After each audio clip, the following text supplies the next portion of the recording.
토요일 MBC 뉴스데스크 광주 전남권 소식입니다. 청년들의 자산 형성을 돕는 금융 상품들이 인기를 끌고 있습니다.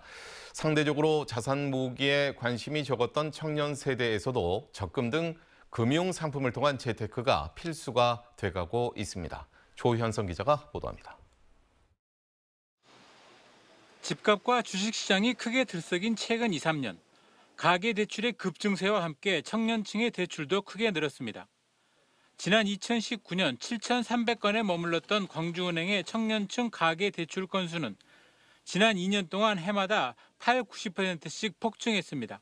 아무래도 영끌족 해가지고 코인 투자라든지 주식 투자 그런 쪽에 조금 눈을 돌려서 그러지 않냐 싶습니다. 이 같은 상황에서 고위험 투자 상품이 아닌 안정적으로 비교적 높은 수익률을 보장받을 수 있는 금융상품에 대한 관심도 높아지고 있습니다. 정부가 지난달 출시한 청년 희망적금은 세제 혜택까지 포함할 경우 연 10%대의 이율이 보장되는데 가입자가 정부 예상치의 7배를 넘어설 정도로 인기를 끌며 조기에 신청이 마감됐습니다. 이에 앞서 광주시는 지난 2018년부터 청년 근로자가 매달 10만 원씩 10개월을 저축할 경우 만기 때 100만 원을 추가로 지급하는 청년 13통장 지원 사업을 5년째 진행하고 있습니다. 온라인으로 일정 기간 금융교육을 받는다는 조건이 붙지만 지난달 500명 모집에 1,700여 명이 지원해 3.3대 1의 높은 경쟁률을 기록했습니다. 자신이 돈을 버는 것보다 이 버는 것을 어떻게 잘 관리하고 돈을 관리하는 능력이 어떻게 더 나은 삶으로 살아갈 수 있는 것인가를 생각하는. 여기에 새 정부에서는 10년 만기에 최대 1억 원의 목돈을 마련할 수 있는 청년 도약 계좌 도입까지 검토하고 있어 청년층과 금융권 안팎에 관심을 모으고 있습니다. MBC 뉴스 조현성입니다. 광주 전남을 비롯한 남부에서도 밤사이 100mm 안팎의 집중호우가 쏟아졌습니다. 경전선 일부 철로 구간에 토사가 무너져 내려 열차편 일부의 운행이 중단되는 등 피해가 잇따랐습니다. 송정근 기자입니다. 기차가 다니는 터널 앞 정비열차 위에 실린 굴착기가 철로로 흘러내린 흙을 치웁니다. 토사가 흘러내린 가파른 절벽 쪽으로는 지지대를 설치합니다. 오늘 아침 6시 10분쯤 전남 보성군 경전선 매정터널을 쏟아진 토사가 가로막았습니다. 나와 열차 운행하기 전에 도착하라고 그거를 시험 운행을 해요. 그 운행을 하신 분이 이제 발견한 거죠.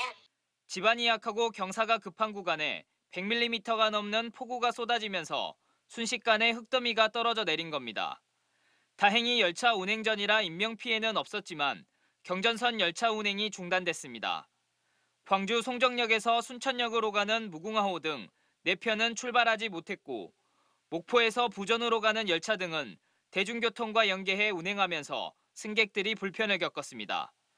코레일 측은 오후 4시쯤 피해 복구가 완료됐지만 승객들의 안전을 위해 내일부터 열차 운행을 정상화하겠다고 밝혔습니다.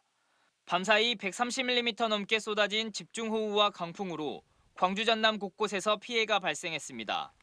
전남 광양의 공사장에서는 소규모 토사가 무너져 내렸고 순천에서는 시설하우스 한 동이 강풍에 무너져 내리기도 했습니다.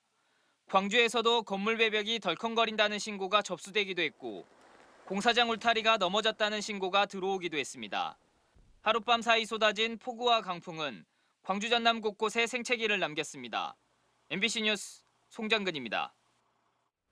나흘째 2만 명 넘게 확진자가 발생하던 광주 전남에서 확산세가 약간 주춤하는 모습을 보였습니다. 광주시와 전라남도에 따르면 모두 오늘 오후 6시를 기준으로 광주에서는 8,587명의 신규 확진자가, 전남에서는 1,500명의 신규 확진자가 발생했습니다. 광주에서는 감염 경로가 확인되지 않은 확진자가 대부분을 차지했고 전남에서는 확진자가 발생한 요양병원들에서 소규모 집단 감염이 이어졌습니다. 전라남도가 꿀벌이 사라져 피해를 입은 농가의 회복을 위해서 본격적인 지원에 나섰습니다. 전라남도가 지난달 도내 꿀벌 사육 농가 1,830여 호를 대상으로 피해 조사를 실시한 결과 70%가량의 농가에서 10만 군의 피해가 발생했다고 밝혔습니다. 전라남도는 시군과 함께 긴급 예비비로 마련한 꿀벌 구입 자금 140억 원 등 180억 원을 투입하기로 결정했습니다. 나주시가 영농철을 맞아 농업인을 대상으로 농기계 종합보험료 지원 사업을 진행합니다.